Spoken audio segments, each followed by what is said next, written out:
계수하라 하는 제목으로 은혜의 말씀 나눕니다. 우리 지난 시간에 민수기를 시작하면서 총론 설교를 했습니다.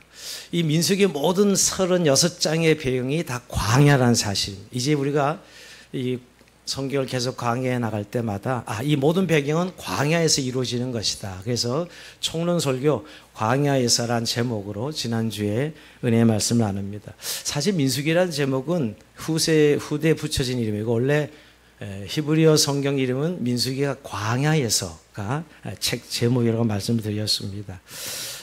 그런 의미에서 오늘 이제 첫 번째 1장 전체를 강의하려고 합니다. 좀 양해를 구하는 것은 출애굽기에서는 본문을 다 읽었습니다. 근데 이제 민수기에서는 본문을 여러분이 좀 읽어오시고 오늘 1장 전체 강의인데 읽기는 44절, 49절까지만 읽었어요. 그리고 오늘 1절부터 53절까지 다 강해 설교하는 날인데요. 여러분들 미리미리 한 장씩 읽어오시면 감사하겠습니다. 여러분 오늘 민수기라고 하게 된 것은 오늘 1장의 이 인구조사 때문입니다. 백성을 헤아린다가 민수기잖아요. 그대로 1장에 백성을 헤아리는 그런 이 장면이 나오고 또 26장에 가면 또 인구조사가 두 번째 이루어집니다. 그러니까 1장과 26장 이게 가장 민수기의 대표적인 성격을 규정해요. 그래서 1장의 인구조사는 1세대들고 26장의 인구조사는 2세대들이죠. 1세대들이 사실 광야에서 다 엎드려 죽고 가나안에 들어가는 세대는 다음 세대가 들어가기 때문에 다시 인구조사가 26장에 이루어집니다. 어떻게 보면 오늘 인구조사를 통한 메시지를 오늘 듣게 되는데요. 자, 인구조사의 시점이 분명히 기록되고 있죠. 1장 1절에 보면 이스라엘 자손 애굽 땅에 나온 둘째 달 첫째 날 이렇게 날짜가 정확하게 기록되어 있습니다. 이스라엘은 거의 1년을 시내산 광야에서 보냈고 이제 성막이 완성된 지 한 달 만에 이제 이루어진 일입니다. 자, 이제 출발할 시간이거든요. 근데 하나님이 출발하기 직전에 오늘 모세에게 이스라엘 백성들을 계수하라 라고 말씀하시고 이 명령은 놀랍게도 하나님께서 말씀의 당일에 이루어집니다. 18절에 보면 둘째 달 첫째 날 온 회중을 모으니 그들이 각 종족과 조상의 가문에 따라 20세 이상의 남자 이름을 자기 계통별로 신고하며 사실은 이렇게 하루 만에 어떻게 보면 인구조사가 이루어지는 것은 그 전부터 이스라엘 백성들이 조직이 있었다는 사실을 암시하고 있습니다.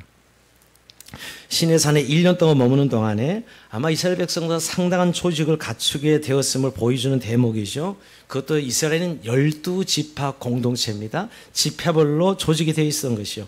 여기 무엇을 보면 알 수 있냐면 종족과 조상의 가문에 따라 이렇게 말씀이 나오는데 크게는 지파별로 또 작은 가족 단위에 이르기까지 일정한 조직이 만들어져 있음을 알 수 있고 그래서 빨리 인구조사가 될 수 있었던 것입니다. 근데 여러분 다 헤아리라 다 카운트하라는 건 아니었어요. 1장 3절에 보면 이스라엘 중 20세 이상으로 싸움에 나갈 만한 모든 자를 너와 아론은 그 진영별로 계수하되 이렇게 말씀하고 있는데 우선 20세 이상의 장정이고요. 병사로 나갈 수 있는 장정들만 계수합니다. 전투에 나갈 수 없는 남자는 제외되고요. 또 그 레이인들은 들어가지 않습니다. 레인들은 계수되지 않아요. 자, 근데 여러분 오늘 이 본문을 보면서 결국 12지파 안에 벌써 어느 정도의 군대를 마련하고 독자적인 지휘 체계가 있지 않았나 이렇게 생각해 볼 수 있어요. 뭘 알 수 있냐면 오늘 이제 인구 계수를 하는데 두 가지 이 단계가 있어요. 첫 번째는 먼저 지파의 우두머리를 뽑아라 합니다. 지파의 우두머리를 민주적으로 뽑고 그 다음에 그 우두머리를 중심으로 지파의 장정수를 계수하라 이렇게 진행됩니다. 그러니까 오늘 1장 5절에서 15절까지는 12지파의 우두머리가 나와요. 지휘관들이죠. 총 사령관, 그 지파의 사령관 이름입니다. 자, 오늘 제가 도표로 이 왼쪽에 나와 있는 이름이죠. 누구의 아들, 누구의 아들인데 루벤 지파는 엘리술, 시몬 지파는 슬루미엘, 유다 지파는 나손, 이세갈 지파는 느다넬, 스불론 지파는 엘리야, 에브라임 지파는 엘리사마, 므낫세 지파는 가말리엘, 베냐민 지파는 아비단, 단 지파는 아이에셀, 아셀 지파는 바기엘, 갓 지파는 엘리아셀, 납달리 지파는 아이라. 이거를 1장부터 5절부터 15절에 쭉 나누는 것이에요. 이거 읽다가 지겨워서 그냥 스킵하는 분들 많죠. 그렇죠? 이거 읽다가 너무 지루하죠, 여러분요?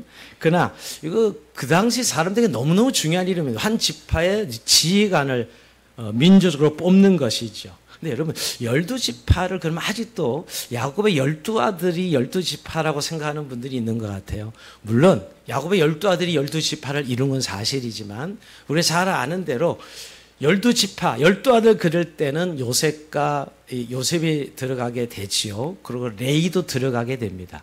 12아들 중에. 그러나 12지파 그러면 레이는 지파 빠져요. 기업이 없는 지파. 또 하나는 요셉도 빠지죠. 그 대신 어떻게 12지파가 되죠? 요셉의 아들 에브라임과 므낫세가 2지파로 돼요. 2배의 복을 받아서 지파로 얘기할 때 므낫세 지파, 에브라임 지파가 되고 요셉은 빠지죠. 그 레이 지파가 빠지면서 12지파가 이루어진 거예요. 오늘 이 지금 지파 12분의 지파를 지금 나열하고 있지요.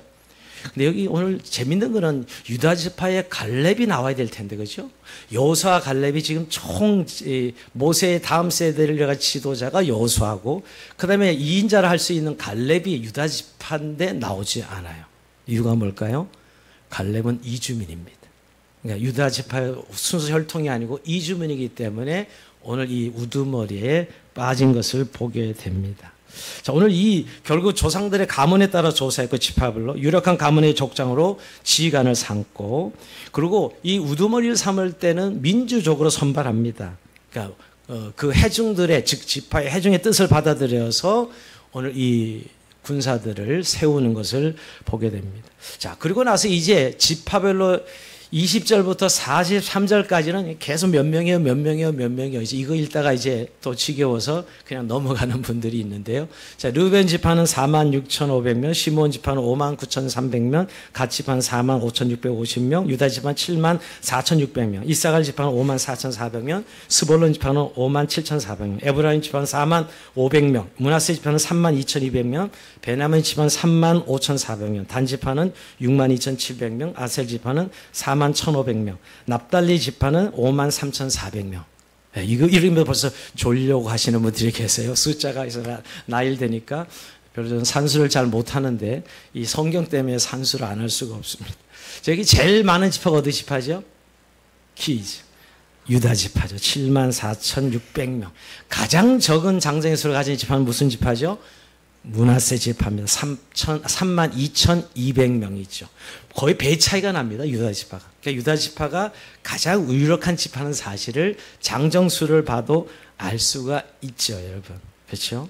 자, 이렇게 그래서 여러분 오늘 이제 아론이 12지파 사령관으로부터 인원 보고를 받습니다. 자, 병정의 명부를 받아가지고 12지파 전체의 장전 합산하죠. 자, 지파별 통계낸 걸 딱 합산하니까 몇 명이죠? 60만 3,550명. 몇 명이라고요? 60만 3,550명입니다. 집계가 됩니다. 자, 근데 여러분 이미 한번 출애굽기 12장 37절에 한번 대체적인 인구가 한번 나왔어요, 여러분. 그죠? 여러분 12장 37절에 보면 보행하는 장정이 60만 가량이요. 이렇게 나와 있어. 근데 조사를 해보니까 정말 비슷하죠. 60만 3,550명이라 그러면. 그러나 많이 더 늘었던 그 1년 사이에 늘어난 것을 알 수가 있습니다. 자, 이 계수된 총수를 이제 보고받고 이스라엘 백성들이 이제 출발 준비를 하는데요. 오늘 60만 명에서 한 10% 정도는 더 증가한 인구수라 볼 수 있습니다. 왜냐하면 여기서 레이 지파가 빠져 있는 것이고요. 또 병약자도 빠진 숫자입니다. 따지고 보면 물론 자녀들, 여성들, 20세 미만의 자녀들, 부녀들 다 빠진 숫자예요. 그러니까 실제로 인구수는 어느 정도 예상하죠? 보통 60만 장정이면 200만에서 250만 정도의 인구를 조사된 거예요, 사실은. 그러니까 오늘 장정은 60만 3,550명이지만 이스라엘 전체 인구를 한다면 250만 정도로 우리가 생각해 볼 수 있습니다. 이걸 보면 이스라엘 백성들에게 하나님이 얼마나 큰 은혜를 주셨는가. 여러분, 아브라함 한 사람이 시작해가지고 지금 430년 지난 후에 큰 민족을 이루는 대역사를 보게 됩니다. 번성케 하시는 하나님의 은혜지요. 자, 이것을 우리가 총 계수하면서 알 수 있는 사실이고요.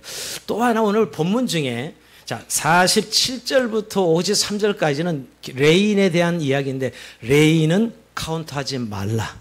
레인들은 계수하지 말라. 이거였어요. 자, 여러분 계수하러도 있지만 오늘 레인들은 계수하지 말라는, 그 말은 병력의 숫자에 넣지 말라는 것입니다. 오늘 1장 47절에 보면 너는 레위 지파만은 계수하지 말며 그들을 이스라엘 자손 계수 중에 넣지 말고 그랬습니다. 그 이유가 뭘까요, 여러분? 오늘 48절부터 쭉 그 이유가 나옵니다. 첫 번째, 레위인들은 성막 관리를 해야 돼요.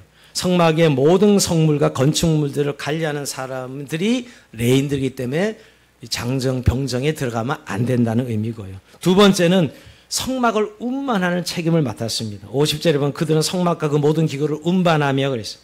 여러분, 이 강야에서 이동할 때마다 이 텐트를, 즉 성막을 접어서 다시 어깨에 쥐고 이동하는 일들, 다시 펼치는 일들은 다 레위인들의 역할이었어요. 여러분, 그리고 세 번째 오면 50절에 보면 거기서 봉사하며 성막주의 진을 치며, 이제 다음 주에 2장 강해를 보면 이스라엘 백성들이 성막을 중심으로 세 집파 이렇게 사각형으로 진을 치거든요. 그때 성막을 두르고 있는 사람들이 레위인들이에요. 성막을 쫙 싸고 있는, 한마디로 헌병입니다. 성막의 헌병들이 되어서 성막을 반드시 지켜야 돼요. 이유가 있다면 침입하면 죽임을 당하기 때문이에요. 가장 중요한, 그렇게 이스라엘 백성들의 오늘 가장 이 레위인들의 역할은 53절에 나와 있거든요. 레위인은 증거의 성막 사방에 진을 쳐서 이스라엘 자손의 회중에게 진노가 임하지 않게 할 것이라. 레위인은 증거의 성막에 대한 책임을 지킬지니라 하셨습니다. 자, 성막에 대한 책임을 우선적으로 레위인들에게 묻고, 그래서 여러분 요단강을 건널 때에도 먼저 언약궤를 메고 들어가는 사람들 레위인들이에요. 제사장들이죠, 여러분. 여러분, 물이 넘치면 죽을 수도 있는데 희생양이 될 수도 있잖아요. 근데 그 성막의 모든 물건은 레위인들의 책임이라는 것 말씀하고 있죠. 또 여러분, 외적이 침입할 때는 성막과 성전을 지키다가 순교할 수도 있습니다. 근데 무엇보다 지켜야 되는 것은 성막에 임하는 하나님의 임재를 지키는 역할을 하는 거예요. 여러분, 레위인들이 그 성막 주변에 헌병처럼 진을 치는 이유는 아무도 성막에 침입할 수 없도록 구별하는 것은 그 성막이면 하나님의 임재죠, 여러분. 특별히 구별하는, 그리고 우리가 제사장 지파, 레위 지파, 레위인 이렇게 말하는 이유도 바로 그 때문이죠. 즉 확실하게 이들은 구별해서 하나님의 이 제사 직무를 감당하는, 하나님과의 관계에서 이스라엘 백성들이 가장 중요한 일인데 그 일을 감당하게 하기 때문에 계수하지 말라 그랬습니다. 그러면 그 당시 레위인들의 역할이 오늘 우리 그리스도인들이죠.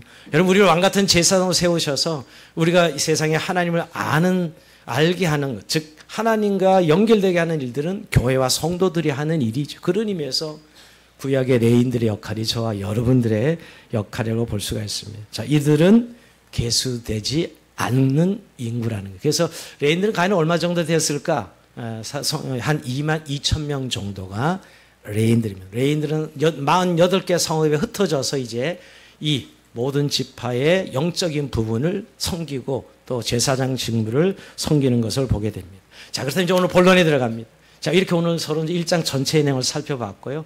왜 계수하는가? 크게 두 가지입니다. 자, 첫째는 하나님의 신실하심을 드러내기 위해서 계수한 것이고, 두 번째는 그야말로 군대를 조직하기 위해서, 실제적인 목적은 군대를 조직하기 위해서 계수하라고 말씀합니다. 여러분, 결국 오늘 이 계수 숫자를 통해서 하나님이 뭘 말씀하고 싶어 하실까? 이 숫자, 어떻게 보면 의미 없는 숫자의 나이라는 생각도 해보지 않습니다. 굳이 이렇게 이걸 자세히 기록해야 돼? 라고 생각할 수 있잖아요. 그런데 하나님은 너무너무 중요한 일이었습니다. 왜냐하면 하나님의 약속이 어떻게 성취되었는가를 보여주는 것이죠. 하나님의 약속이. 두 번에 걸친 인구조사는 민수기 전체 메시지와 구조에서 매우 중요한 역할을 하는 것이에요. 그것은 하나님이 신실하시다, 이겁니다. 하나님 신실하시다. 즉, 여러분, 아브라함을 부르실 때 갈대우르에서 그를 불러서 하나님의 고향 친척 아비를 떠나서 하나님 지시하는 가나안 땅을 살아갔을 때 그는 피부치라고는 조카 롯밖에 없었던 사람입니다. 자녀도 한 사람도 없었어요. 여러분, 가나안 땅에 가서 그 아들 이삭을 얻지요. 그런 아브라함에게 하나님은 큰 민족을 이룰 것이다 라고 이야기해요. 큰 민족. 하나님께서 땅을 약속하시고 아브라함에게 큰 민족을 약속하시고, 그것도 그냥 약속이 아니라 하늘의 별같이 너희 민족이 많아질 것이다. 창세기 15장 4절 이하의 말씀입니다. 여호와의 말씀이 너 그에게 임하여 이르시되 그 사람이 내 상속자가 아니라 내 몸의 날짜가 내 상속자가 되리라 하시고 그를 이끌고 밖으로 나가 이르되 하늘을 우러러 무뼈를 셀 수 있나 보라. 또 그에게 이르시되 내 자손이 이와 같으리라. 쏟아지는 별, 그 어마어마한 은하수의 별을 보면 그 너의 자손이 그렇게 저렇게 무별처럼 셀 수 없을 정도로 장대하리라. 커질 것을 말씀하고 있는 것이죠. 여러분 사실 아브라함은 그 후에 물론 이스마일도 얻고 또 그 후에 6명의 아들을 더 얻긴 해요. 여러분 성경을 보면 그 정도가 저런 무별의 큰 민족을 이룬다. 이건 사실 믿을 수도 없는 이야기죠. 그리고 야곱의 가족이 이제 애굽으로 내려갈 때 70명이 내려갑니다. 70명이 내려가는데 불과 430년이 지난 후에 오늘 이렇게 60만 장정과 250만의 민족으로 크게 번성하게 된 것이죠. 하나님의 약속이 반드시 이루어진다. 아브라함이 그 약속을 받을 때는 진짜 웃기네. 이런 느낌이 아니겠어요? 큰 민족을 이루다가 했는데 근데 430년에 정확하게 이루어졌음을 오늘 이 카운트를 통해서 이 계수함을 통해서 하나님이 보여주시는 것입니다. 즉 하나님은 그가 하신 말씀을 신실하게 이루시는 분이라는 거예요. 명하시고 약속하신 말씀은 반드시 이루신다는 것이죠. 그래서 그들에게 약속한 여러분 가나안 땅을 약속하시고 가나안 땅을 점령하고 백성들을 큰 민족을 말씀하셨죠. 그래서 하나님의 나라의 개념을 이 유대 민족을 통해서 하나님께서 말씀하고 있는 것이지요. 하나님은 신실하시다. 이것이 민수기의 가장 큰 주제입니다. 즉 하나님 말씀은 반드시 이루어진다. 하나님 약속하신 것은 반드시 성취된다. 이게 하나님의 신실하십니다. 저와 여러분의 믿음의 정말 중요한 기초는 하나님의 신실하심입니다. 우리가 그냥 우리의 신념, 이건 믿음이 아닙니다. 우리의 어떤 확신, 이건 믿음이 아닙니다. 우리가 하나님 믿을 수 있는 것은 하나님 말씀을 믿는 거 아니겠습니까? 결국 그 말씀을 믿는다 의미는 그 말씀은 반드시 하나님이 이루신다는 의미지요. 여러분 정말 하나님의 신실하심을 믿으십니까? 하나님 신실을 믿지 못하면 우리의 믿음은 방향을 잃어버리는 것입니다. 아무런 열매도 맺을 수 없는 것이지요. 우리가 여러분 하나님의 신실함을 믿으면 우리의 원하는 시간에 그 약속의 말씀이 이루어지지 않아도 우리는 여전히 하나님을 신뢰합니다. 왜? 이루어질 것이기 때문에. 아니 우리 살아생전에 볼 수 없어도 결국 언젠가는 하나님 약속하신 것이라면 이루어진다는 거예요. 우리가 걱정하지 않고 살아가는 다음 세대 문제 역시 하나님 약속이 있다면 그것도 우리가 살아생전에 볼 수 없지만 여러분 아브라함이 죽은 지 430년 만에 그 약속의 큰 민족을 이루는 것이 이루어졌거든요. 우리가 어떨 때는 기도할 때 바로 응답받지 못하기 힘들어합니다. 그러나 여러분 부르심을 받은 성도들에게는 결국 우리가 언제라도 그 뒤에라도 이루어질 것을 믿는다면 그 하나님 신실하심의 은혜 때문에 우리가 하나님의 위로를 누릴 수 있는 것이죠. 하나님의 신실한 약속을 믿는 저와 여러분이 되길 주의 이름으로 축복합니다. 두 번째 왜 계수하는가? 강야의 전쟁을 준비하기 위함입니다. 여러분 인구조사는 좀 더 실제적인 이유가 있어요. 군사적 목적입니다. 즉 정복 전쟁을 준비하는 것이죠.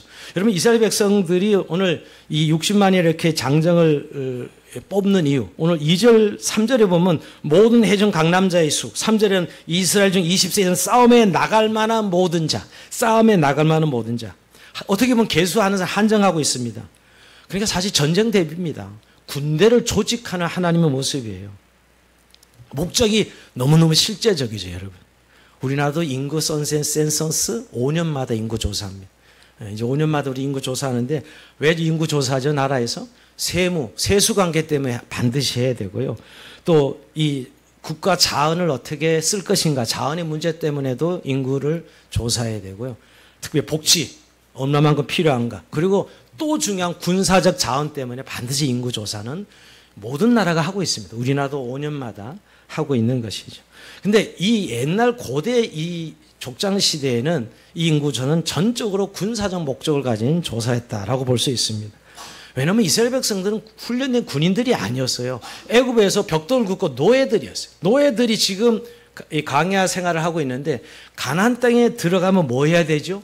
전쟁을 치러야 됩니다. 물론 하나님의 전쟁, 하나님께 속한 전쟁이었지만 여러분 그 가나안 땅은 빈 땅이 아니었어요. 가나안 7조석이 딱 자리 잡고 있는 땅이에요.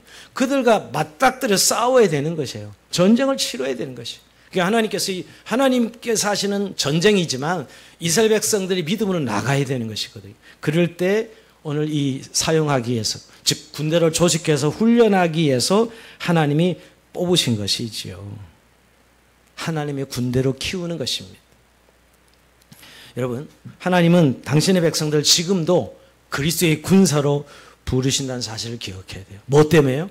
우리가 날마다 이 세상 사람의 영적 전쟁을 치르기 때문에 우리를 그리스도의 군사로 부르신다는 사실도 꼭 기억해야 됩니다. 우리가 사는 세상은 여러분 지난주에 말씀 광야입니다. 광야는 항상 마귀의 시험과 유혹이 있죠. 그래서 그 마귀의 시험과 늘 싸움이 바로 영적 전쟁입니다. 오늘 우리들도 그런 의미에서 카운터된 하나님의 백성으로 오늘 이 광야 같은 세상 속에서 영적 전쟁을 치르기 위해서 부름받았다는 사실을 우리 본문은 말씀하고 있는 것이죠. 그래서 여러분 에베소 6장에 보면 하나님의 전신갑주를 취하라 이렇게 말씀하시면서 진리의 허리띠, 의의 호신경, 평안의 복음의 신, 믿음의 방패, 구원의 투구, 성령의 검을 가지라, 무장하라고 말씀하고 있습니다. 우리가 영적 전쟁을 치르는 군사로 계수된 것을 잊지 말아야 돼요. 오늘 두 번째 계수의 목적, 우리가 정말 그리스도의 군사로 모집되었다는 사실을 기억하라고 말씀하고 있습니다. 자, 그렇다면 여러분 오늘 저는 이제 결론적으로 말씀을 정리하면서 오늘 계수된 사람과 계수되지 않은 사람들 이렇게 나눠볼 수 있죠. 계수된 사람들은 가장 근본적인 첫 번째 의미는 하나님 백성이라는, 하나님 나라의 백성이라는 계수된 사람들. 여기 오늘 60만 3,550명만 사시는 하나님의 백성인 건 아니죠. 근데 결국 250만 이스라엘 백성들은 다 하나님의 백성입니다. 대표성 원리죠. 옛날에는 여성들과 아이들은 카운트되지 않았어요. 그 집에 가장인 남자만 카운트하면 그 가족은 다 들어가는 게 대표성의 원리 때문에 여러분 항상 구약은 대표성의 원리로 이야기죠. 그러니까 결국 계수된 사람들, 넓은 의미는 분유자들까지 자녀들에게 다 포함한 계수된 하나님 나라의 백성인 것을 말씀한 거예요. 즉 이스라엘의 구원의 역사를 경험하고 체험한 하나님의 백성들이라는 것입니다. 그러면서 여러분 오늘 우리는 정말 계수된 하나님의 백성들인가 아니면 계수되지 않은 믿지 않는 자들인가. 어떻게 보면 세상의 인류를 둘로 나눌 수 있어요. 믿음을 가진 하나님의 백성, 그렇지 않는 백성들로 둘로 나뉘죠. 즉 계수된 하나님의 백성과 계수되지 않는 세상 사람들과 사실 구별되는 사건이 오늘 이 사건이기도 합니다. 그리고 이 결국 소속을 보면 이 큰 한 민족을 이야기하지만 시작은 한 가족에서 족장, 지파 이렇게 확대되는 거죠. 그래서 계수된 사람은 누구든지 작은 단위의 가족에 속하여 있다는 사실을 기억해야 돼요. 우리는 이렇게 큰 하나의 덩어리 공동체를 생각하면 한 개인이 무시되는 그런 생각을 할 수 있는데 반드시 한 개인의 계수를 통해서 한 공동체를 말씀하시는 하나님의 말씀이죠, 여러분. 근데 이게 왜 중요하냐면 여러분 하나님의 백성이라는 이 영광스러운 특권, 내가 하나님 백성, 하나님께 속해 있다라는 계수된 하나님의 백성이라는 사실과 그 특권은 또 뭐가 이어지죠? 기업을 누릴 수 있습니다. 가나안 땅에 들어가면 여러분 땅을 분배할 때 이 계수에 따라 땅을 분배합니다. 계수되지 않은 사람은 땅을 분배받을 수 없는 것이죠. 그래서 여러분 레위 지파는 계수되지 않았는데 땅을 기업으로 받지 못합니다. 11조 제도가 왜 생기냐? 이 기업이 없는 레인들을 살리기 위해서 12지파에서 10분의 1씩 내는 것이죠, 여러분.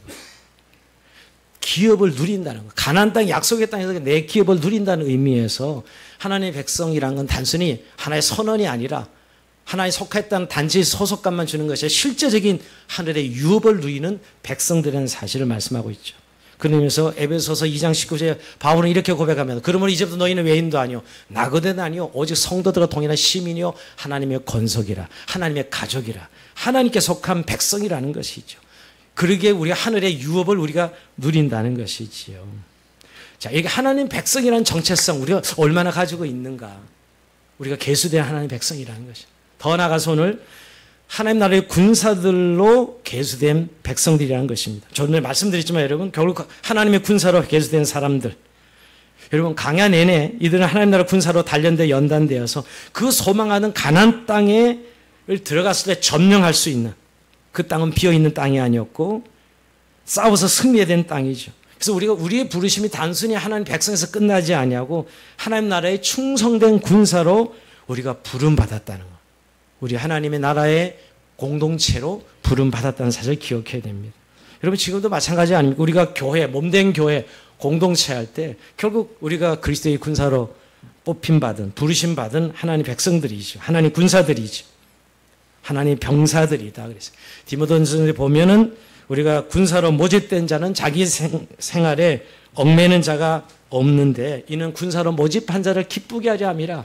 우리가 이 하나님의 군사로 우리가 부름받아서 그 군사로 모집된 자의 의도에 따라 쓰임받는 삶을 산다는 것입니다.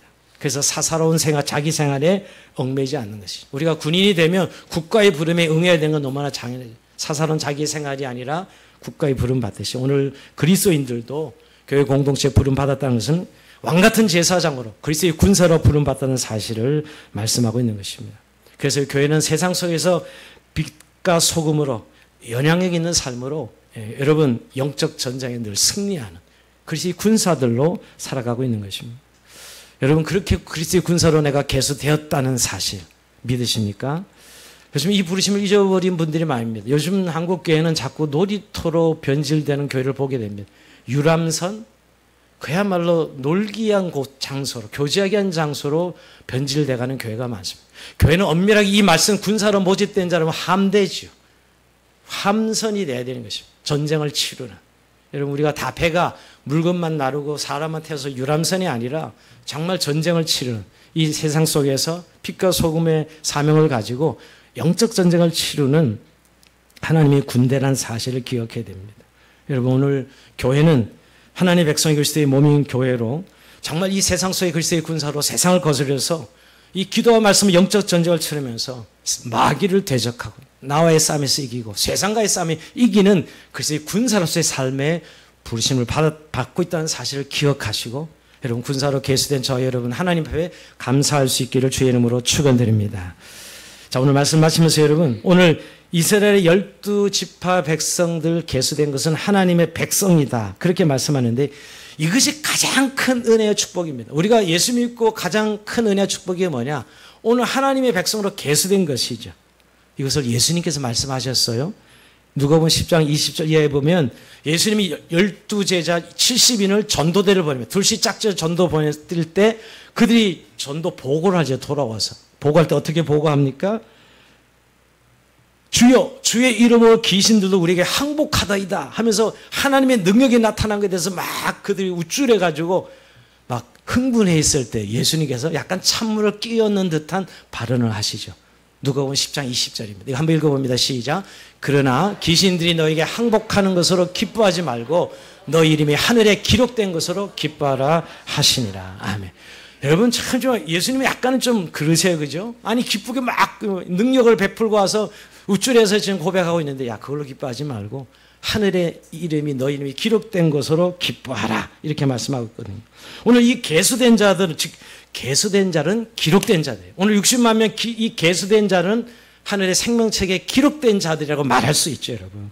이것보다 더 큰 위대한 일은 없습니다. 이것보다 더 큰 은혜는 없다는 사실이에요.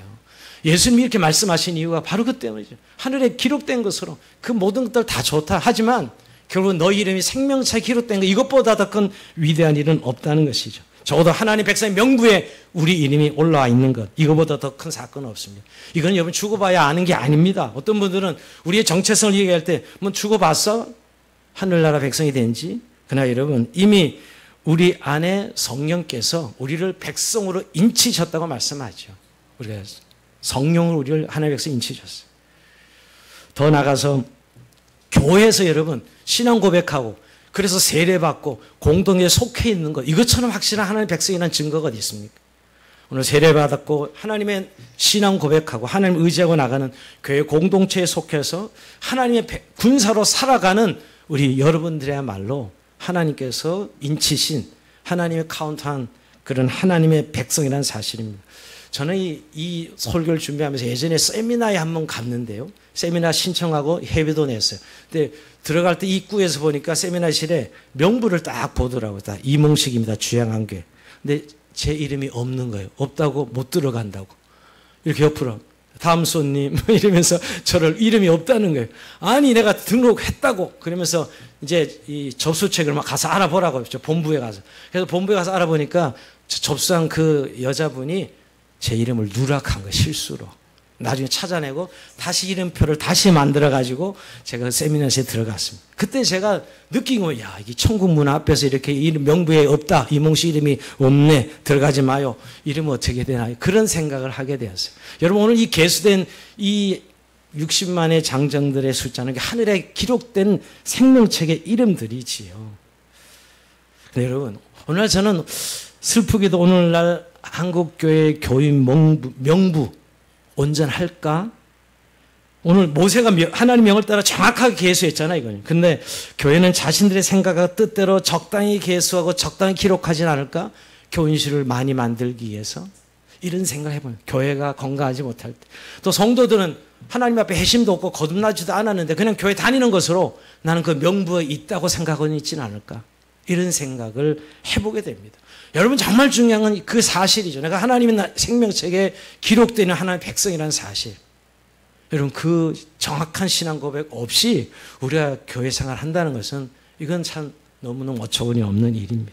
여러분, 오늘 적당히 되는 것은 아닙니다. 하나님의 이름에 정확히 기록되어야 되는 명부에 계수되는 것이. 이건 예수 그리스도를 통해서 은혜를 입은 사람들, 또 물과 성에 거듭난 사람들이 하나님의 명부에 올라가 있는 것입니다. 여러분, 그래서 성도가 영광스럽다는 것은 바로 그런 정체성이죠. 세상에서는 전혀 이해할 수, 알 수 없는, 세상에 비교할 수 없는 이 하나님의 백성이라는 정체성, 하나님 나라의 군사라는 정체성, 이 영광스러움을 우리 매일매일 삶 가운데 확인하고 있습니까? 늘 잊어버리고 살지는 않습니까?